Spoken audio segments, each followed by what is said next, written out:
ओम शांति। 6 अप्रैल 2023 के ईश्वरीय महावाक्य। पहले सुनते हैं मुरली के मुख्य पॉइंट्स। बाबा ने कहा, लाडले बच्चे, अभी मैं तुम बच्चों के सम्मुख आया हूँ बेहद का वर्षा देने। क्या तुम मुझसे अपना वर्षा नहीं लेंगे?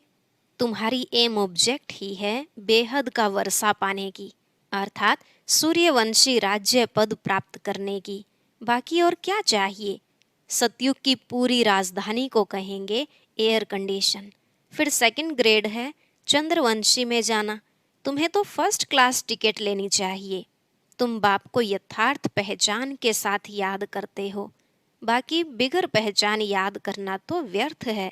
उस याद से किसी को एम ऑब्जेक्ट नहीं मिल सकती।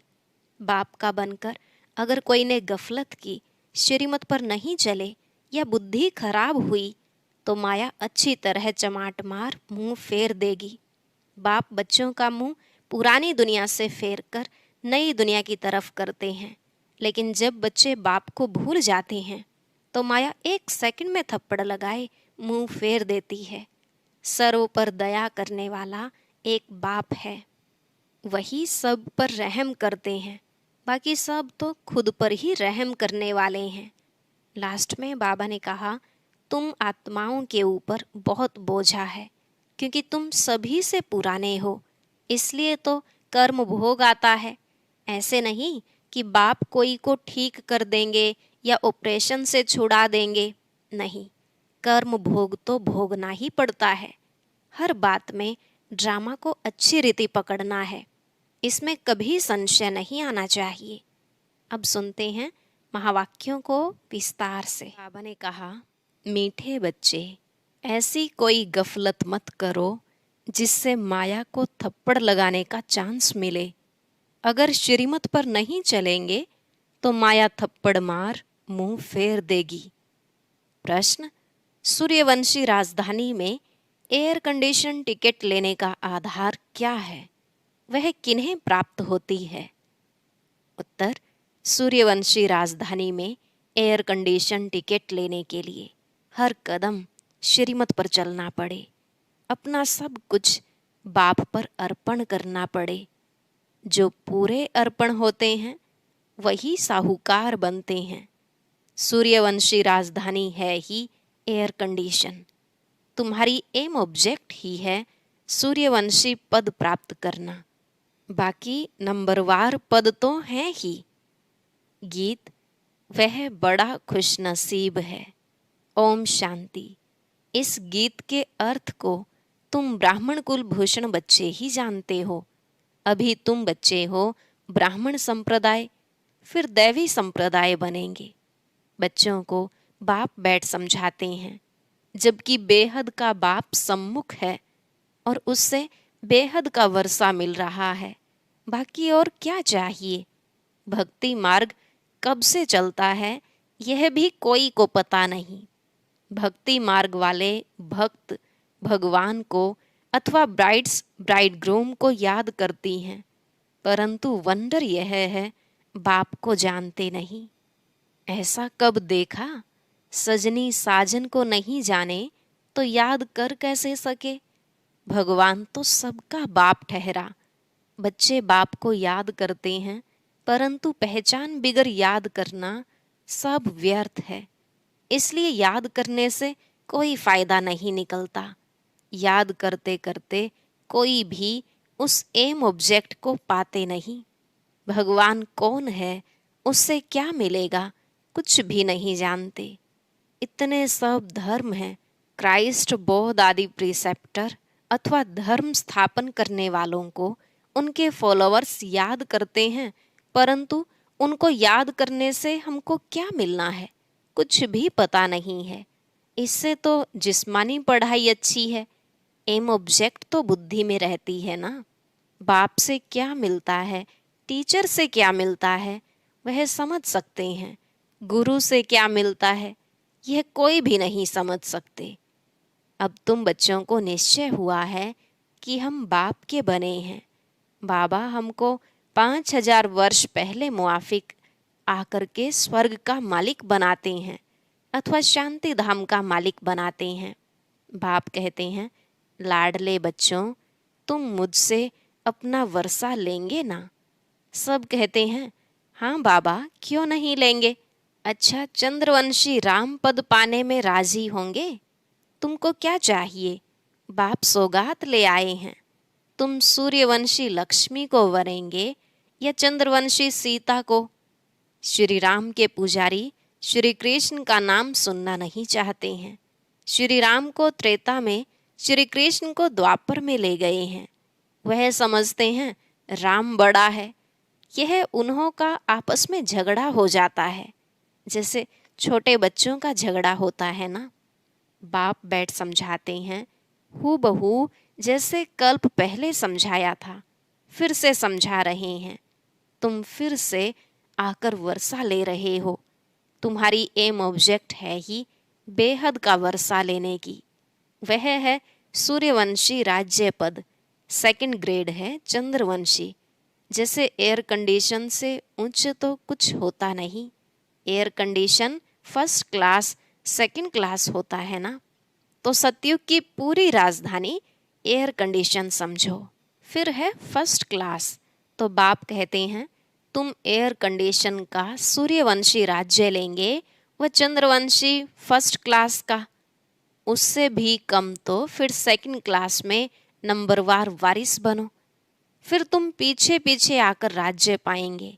नहीं तो थर्ड क्लास प्रजा, फिर उनमें भी टिकट रिजर्व होती है। First class reserve, second class reserve, नंबरवार दर्जे होते हैं ना। सुख तो वहाँ है ही, बाकी कंपार्टमेंट तो अलग अलग हैं। साहूकार आदमी टिकट लेंगे एयर कंडीशन की। तुम्हारे में साहूकार कौन बनते हैं? जो सब कुछ बाप को दे देते हैं। बाबा, यह सब कुछ आपका है। भारत में ही महिमा गाई हुई है। सौदागर, रत्नागर, जादूगर, यह महिमा है बाप की, न कि श्री कृष्ण की। श्री कृष्ण ने तो वर्षा लिया, सतयुग में प्रालब्ध पाई, वह भी बाप का बना। प्रालब्ध कहीं से तो पाई होगी ना। लक्ष्मी नारायण सतयुग में प्रालब्ध भोगते हैं। अब तुम बच्चे अच्छी रीति जानते हो, जरूर उन्होंने पास्ट में प्रालब्ध बनाई होगी ना। भारत की महिमा बहुत है। भारत जितना उच्च देश कोई हो नहीं सकता। भारत ही परमपिता परमात्मा का बर्थ प्लेस है। यह राज कोई की बुद्धि में नहीं बैठता। परमात्मा ही सभी को सुख शांति देते हैं आधा कल्प के लिए।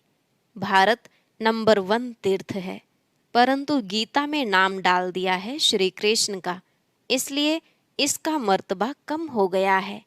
नहीं तो सभी मनुष्य उस बाप को ही मानते और कोई पर फूल नहीं चढ़ाते। सर्व का पतित पावन बाप, उनका सोमनाथ मंदिर है। शिव पर ही सभी आकर माथा टेकते हैं, परंतु ड्रामानुसार एक बाप को भूलने से सृष्टि की हालत कैसी हो जाती है। इसलिए शिव बाबा आते हैं, कोई तो निमित्त बनते हैं ना। अब बाप कहते हैं, अशरीरी भव, अपने को आत्मा निश्चय करो। मैं आत्मा किसकी संतान हूँ, यह कोई जानते नहीं है। वंडर है ना। कहते भी हैं, ओ गॉड फादर रहम करो। शिव जयंती भी मनाते हैं, परंतु वह कब आए थे यह कोई को पता नहीं है। यह 5000 वर्ष की बात है। बाप ही आकर नई दुनिया सतयुग स्थापन करते हैं। सतयुग की आयु लाखों वर्ष तो है नहीं। बाप बच्चों को कितना सहज कर समझाते हैं। सिर्फ याद करो, ग्रस्त व्यवहार में रहते कमल फूल समान बनो। विष्णु को ही सभी अलंकार दिए हैं, शंख भी दिया है, कमल पुष्प भी दिया है। वास्तव में देवताओं को यह अलंकार थोड़े ही दिए जाते हैं। यह कितनी गुह्य गंभीर बातें हैं ब्राह्मणों के अलंकार, परंतु ब्राह्मणों को कैसे देवें? आज ब्राह्मण हैं, कल शूद्र बन पड़ते हैं। ब्रह्मा कुमार से शूद्र कुमार बन पड़ते हैं। माया देरी नहीं करती। अगर कोई गफलत की, बाप की श्रीमत पर न चला, बुद्धि खराब हुई तो माया अच्छी तरह चमाट मार मुंह फेर देती है। मनुष्य गुस्से में आकर कहते हैं ना, थप्पड़ मार मुंह फेर दूंगा, तो माया भी ऐसी है। बाप को भूले और माया 1 सेकंड में थप्पड़ लगाए मुंह फेर देती है। जैसे 1 सेकंड में जीवन मुक्ति पाते हैं, ऐसे सेकंड में जीवन मुक्ति खत्म कर देते हैं। कितने अच्छे अच्छे को माया पकड़ लेती है, देखती है कि यह कहाँ गफलत में है, तो झट थप्पड़ लगा देती है। बाप तो बच्चों का मुंह पुरानी दुनिया से फेर कर नई दुनिया तरफ करते हैं। लौकिक बाप कोई गरीब होता है, पुरानी झोपड़ी में रहता है, फिर नया बनाते हैं तो बच्चे की बुद्धि में बैठ जाता है कि बस अब नया मकान तैयार होगा, हम बैठेंगे, यह पुराना तोड़ देंगे। तुम्हारे लिए भी अब बाप ने हथेली पर बहिश्त लाया है, वह वैकुंठ लाया है। कहते हैं लाडले बच्चे आत्माओं से बात करते हैं। इन आँखों द्वारा तुम बच्चों को देख रहे हैं। कश्मीर में ब्राह्मण लोग बहुत होते हैं, श्राद्ध आदि भी वहाँ खिलाते हैं। ब्राह्मण में आत्मा को बुलाते हैं। यह सभी साक्षात्कार का राज रखा हुआ है। ऐसे नहीं कि आत्मा कोई से निकल कर आती है। अपने बड़ों की आत्मा को बुलाते हैं, उनके लिए सभी कुछ तैयार रखते हैं। समझते हैं फलाने की आत्मा आएगी, फिर उनसे पूछा भी जाता है। आगे आत्मा बोलती थी, फिर उनसे पूछा जाता है आप राजी खुशी हैं, वह सुनाती है। यह भी ड्रामानुसार चलता है। कभी कभी बताते भी हैं मैंने फलाने घर में जन्म लिया है। यह सब साक्षात्कार की रीति ड्रामा में बनी है, जो रिपीट होती है। बाकी आत्मा कोई आती नहीं है। आगे टेबल में बुलाते थे, बाबा को सभी अनुभव है। अब टेबल में तो आत्मा आ न सके। जिसने जो कुछ किया वह ड्रामा में था, सो हुआ। ड्रामा को अच्छी रीति पकड़ना पड़ता है। भोग लगाया जाता है, आत्मा को बुलाया जाता है। यह सभी ड्रामा में नोंद है। इसमें संशय की कोई बात नहीं। नए आदमी न समझने के कारण मूंझते हैं। बाप जादूगर भी है ना, समझाते हैं मैं भी ड्रामा के वश में हूँ। ऐसे नहीं ड्रामा के बिगर कुछ कर सकता हूँ, नहीं। बच्चे बीमार पड़ते हैं, ऐसे नहीं मैं ठीक कर दूंगा, ऑपरेशन कराने से छुड़ा दूंगा, नहीं। कर्म भोग तो सभी को भोगना ही है। तुम्हारे ऊपर तो बोझा बहुत है, क्योंकि तुम सभी से पुराने हो, सतो प्रधान से एकदम तमो प्रधान बने हो। अब तुम बच्चों को बाप मिला है तो बाप से वर्षा लेना चाहिए। तुम जानते हो कल्प कल्प हम ड्रामानुसार बाप से वर्षा लेते हैं। जो सूर्यवंशी चंद्रवंशी घराने के होंगे वह अवश्य आएंगे। जो देवी देवता थे फिर शूद्र बन गए हैं, वही फिर ब्राह्मण बन दैवी संप्रदाय बनेंगे। यह बातें बाप बिगर कोई समझा न सके। बाप को बच्चे कितने मीठे लगते हैं। कहते हैं तुम वही कल्प पहले वाले मेरे बच्चे हो, मैं कल्प कल्प आकर तुमको पढ़ाता हूँ। कितनी वंडरफुल बातें हैं। निराकार भगवानु वाच शरीर से वाच करेंगे ना। शरीर अलग हो जाता तो आत्मा वाच कर न सके, आत्मा डिटैच हो जाती है। अब बाप कहते हैं अशरीरी भव। ऐसे नहीं कि प्राणायाम आदि चढ़ाना है, नहीं। समझना है मैं आत्मा अविनाशी हूँ। मेरी आत्मा में 84 जन्मों का पार्ट भरा हुआ है। बाप खुद कहते हैं मेरी आत्मा जो भी एक्ट करती है वह पार्ट सारा भरा हुआ है। भक्ति मार्ग में भी वही पार्ट चलता है। कोई ने शराब पिया ही नहीं है तो टेस्ट का पता कैसे हो सकता है। ज्ञान भी जब लेवे तब पता पड़े। ज्ञान से ही सद्गति होती है। बाप कहते हैं मैं सर्व का सद्गति दाता हूँ। सर्वोदय लीडर्स है ना, कितने किस्म किस्म के हैं। वास्तव में तो सर्व पर दया करने वाला बाप है ना। सभी कहते हैं, हे भगवान रहम करो, तो सभी पर रहम वह करते हैं। बाकी सब हैं खुद के रहम करने वाले। बाप तो सारी दुनिया को सतो प्रधान बनाते हैं, उसमें तत्व भी आ जाते हैं। यह काम एक परमात्मा का ही है, तो सर्वोदया का अर्थ कितना बड़ा है। एकदम सर्व पर दया कर देते हैं। स्वर्ग की स्थापना में कोई भी दुखी नहीं होता है। वहाँ नंबर 1 फर्नीचर, वैभव आदि मिलते हैं। दुख देने वाले जानवर, मक्खी मच्छर आदि कोई नहीं होता। यहाँ भी बड़े आदमी के घर में कितनी सफाई होती है। कभी तुम मक्खी नहीं देखेंगे, कोई मच्छर घुस न सके। स्वर्ग में कोई की ताकत नहीं जो ऐसे गंध करने वाली कोई चीज हो। नहीं, नेचुरल फूलों आदि की खुशबू रहती है। तुमको सूक्ष्म वतन में शिव बाबा शुभी रस भी पिलाते हैं। अब सूक्ष्म वतन में तो कुछ है नहीं, यह सभी साक्षात्कार हैं। वैकुंठ में कितने अच्छे फल बगीचे आदि होते हैं। सूक्ष्म वतन में थोड़े ही बगीचा रखा है। यह है सभी साक्षात्कार। यहाँ बैठे हुए तुम सभी साक्षात्कार करते हो। गीत भी बड़ा फर्स्ट क्लास है। तुम जानते हो हमको बाप मिला है, और क्या चाहिए। बेहद के बाप से बेहद का वर्षा लेते हैं, तो बाप को याद करना चाहिए। बाप की मत मशहूर है, श्रीमत से हम श्रेष्ठ ते श्रेष्ठ बनेंगे। सन्यासी कहते हैं कि यह कागविष्टा समान सुख है, परंतु उन्हों को यह पता नहीं है कि सतयुग में सदैव सुख था। छोटेपन में यह राधे कृष्ण हैं, इनके चरित्र आदि कुछ है नहीं।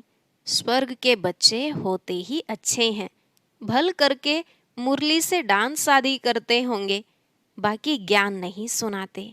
श्री कृष्ण को मुरली दी है, तब भला सरस्वती कहाँ गई। सरस्वती को तो सितार देते हैं, तो बड़ी वह ठहरी ना। यह सब है भक्ति मार्ग, गुड़ियों का खेल। देवी देवताओं की मूर्ति बनाकर पूजा आदि करके फिर डुबो देते हैं। इस पर तुम्हारा एक गीत भी बना हुआ है। इसको कहा जाता है ब्लाइंड फेथ। अच्छा, मीठे मीठे सिकिलधे बच्चों प्रति माता पिता बाप दादा का याद प्यार और गुड मॉर्निंग। रूहानी बाप की रूहानी बच्चों को नमस्ते। रूहानी बच्चों की रूहानी बाप दादा को नमस्ते नमस्ते, गुड मॉर्निंग। शुक्रिया बाबा, शुक्रिया।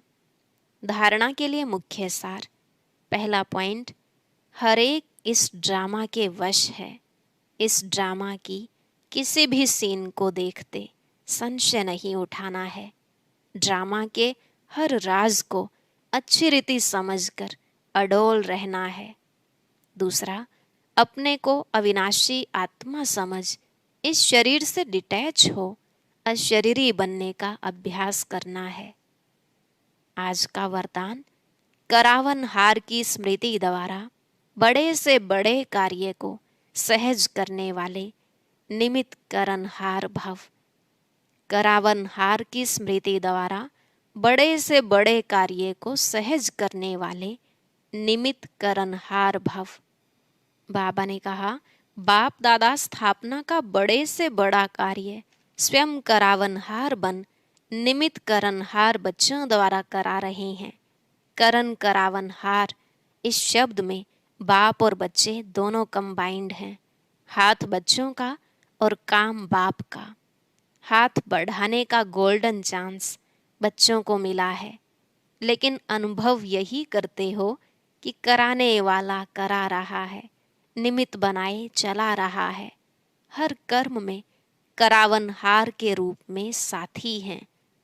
स्लोगन, ज्ञानी तू आत्मा वह है जो अर्जी डालने के बजाय सदा राजी रहे। ज्ञानी तू आत्मा वह है जो अर्जी डालने के बजाय सदा राजी रहे। और अब सुनते हैं आज का अव्यक्त ज्ञान मोती। ये एक बहुत संस्कारितापूर्ण वीडियो है, जरूर देखें, कोई भी मिस ना करे।